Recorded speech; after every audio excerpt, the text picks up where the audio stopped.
Hi, ദൈവം നിങ്ങളെ അനുഗ്രഹിക്കട്ടെ. നെഗറ്റീവ് ചിന്തകളെ മറികടക്കുക. ബൈബിൾ ഇങ്ങനെ പറയുന്നുണ്ട്, നമ്മുടെ മനസ്സ് പുതുക്കി രൂപാന്തരപ്പെടുവി. റോമാലേഖനം 12:2.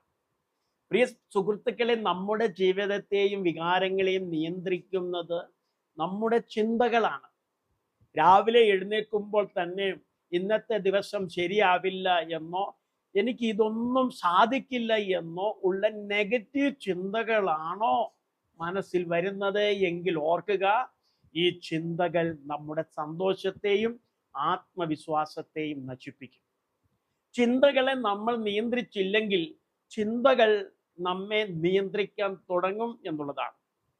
നമ്മെ ഭയത്തിലേക്കും ഡിപ്രഷനിലേക്കും തള്ളിവിടുന്നത് സാഹചര്യങ്ങളല്ല, മറിച്ച് ആ സാഹചര്യങ്ങളെ കുറിച്ചുള്ള നമ്മുടെ നെഗറ്റീവ് ചിന്തകളാണ്.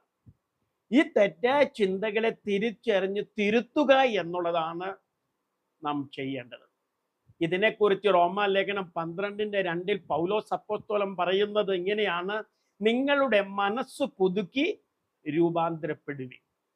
നമ്മുടെ മനസ്സ് ദിനം പ്രതി ദൈവവചനത്താൽ പുതുക്കപ്പെടണം. എനിക്ക് കഴിയില്ല എന്ന് നെഗറ്റീവ് ചിന്ത വരുമ്പോൾ എന്നെ ശക്തനാക്കുന്നവൻ മുഖാന്തരം ഞാൻ സകലത്തിലും പ്രാപ്തനാണ് എന്ന ചിന്തയെ നമ്മളിവിടെ മാറ്റി എഴുതുക എന്നുള്ളതാണ്.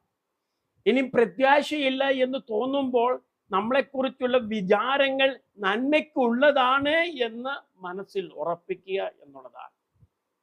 നമ്മുടെ ചിന്തകൾ, നെഗറ്റീവ് ചിന്തകൾ വാതിക്കൽ വരുമ്പോൾ അതിനെ ദൈവിക വാഗ്ദാനങ്ങൾ കൊണ്ട് നമ്മൾ അതിജീവിക്കണം എന്നുള്ളതാണ്. പ്രിയരെ, നമ്മുടെ ചിന്തകളിൽ വിശുദ്ധിയും സമാധാനവും നിറയ്ക്കാൻ നമുക്ക് ദൈവത്തോട് അപേക്ഷിക്കാൻ കഴിയട്ടെ. നമ്മൾ പ്രാർത്ഥിക്കുമ്പോൾ ഇങ്ങനെ പ്രാർത്ഥിക്കണം: സ്വർഗീയ പിതാവേ, ഞങ്ങളുടെ മനസ്സിലേക്ക് കടന്നു വരുന്ന സകല നെഗറ്റീവ് ചിന്തകളെയും ഭയത്തെയും ഞങ്ങൾ അങ്ങയുടെ കരങ്ങളിൽ സമർപ്പിക്കുന്നു. അങ്ങയുടെ വചനത്താൽ ഞങ്ങളുടെ മനസ്സിനെ ദിനം പ്രതി പുതുക്കണമേ.